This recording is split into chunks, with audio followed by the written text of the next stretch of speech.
मुझसे प्यार कर ले, जिंदगी भर खुश रखूंगा। अव्यय क्या बोला तूने? तेरा फिर से बोलना। अरे तो क्या गलत बोल रहा हूँ मैं इसमें? जो भी बोल रहा हूँ बिल्कुल ठीक बोल रहा हूँ, क्योंकि तेरा पति तो तुझे बिल्कुल टाइम देता नहीं है।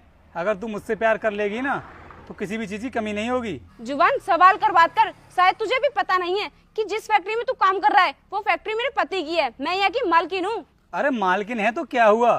क्या तुम्हारे अंदर फीलिंग्स नहीं है?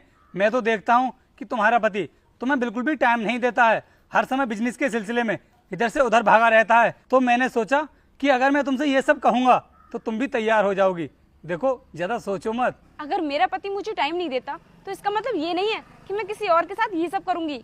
और तेरी हिम्मत कैसे हुई मुझसे ये सब बोलने की? अगर मैंने अपने पति को इस सब के बारे में बता दिया, तुझे पता है वो तेरे साथ क्या करेंगे? बहुत बुरा हाल करेंगे वो तेरा। अरे तो इन सब के बारे में तुम अपने पति को बताओगे ही क्यों?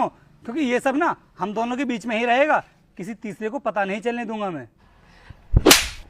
अगर मैं तुझसे प्यार से बात कर रही हूँ तो इसका मतलब ये नहीं है कि तू अपनी लिमिट क्रॉस करता रहेगा। वो तो शुक्र कर कि अभी मैंने तेरे एक ही थप्पड़ लगाया है। अगर मुझसे ज्यादा फालतू बकवास करने की कोशिश की ना तो 2-4 और दूंगी। अगर तुम प्यार से मुझ में 2-4 थप्पड़ और भी लगा दोगी ना तब भी मुझे कोई फर्क नहीं पड़ेगा। बस तुम मुझसे ना प्यार कर लो। तूने अपनी औकात देखी है? तू हमारी कंपनी में मामूली सी सिक्योरिटी गार्ड की नौकरी करता है और उसमें तुझे पूरे महीने के सिर्फ 5,000 रुपए मिलते हैं और बात कर रहा है मुझे खुश रखने की। तुझे पता है मेरे पति महीने के कितना पैसा कमाते हैं? करोड़ों रुपए कमाते हैं।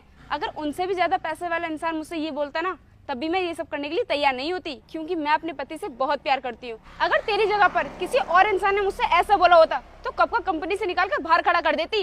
वो तो मैंने तुझसे इसलिए कुछ नहीं बोला क्योंकि तू हमारी कंपनी में काफी लंबे समय से काम कर रहा है। लंबे समय से काम कर रहा हूँ तभी तो तुम्हारी परेशानी को समझ रहा हूँ और ऐसा बोल रहा हूँ। देखो तुम ना ऐसा मत बोलो और प्लीज प्लीज मुझसे प्यार कर लो।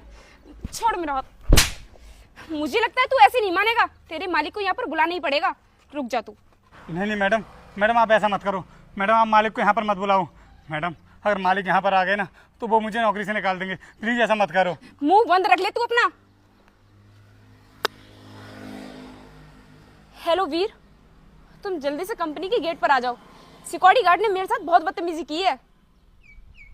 ठीक है अभी रुक जा। वीर यहाँ पर आते ही होंगे। हाँ उसका बताओ क्या हुआ? वीर इस मामूली से सिक्योरिटी गार्ड ने मेरे साथ इतनी बदतमीजी की है कि मैं तुम्हें बता भी नहीं सकती। अरे बताओ तो सही मुझे, इसने क्या कर दिया तुम्हारे साथ? ये मुझसे कह रहा था कि मैं इससे प्यार कर लूं, ये मुझे हमेशा खुश रखेगा। अरे बोल दिया होगा, छोटी सी ही तो बात है।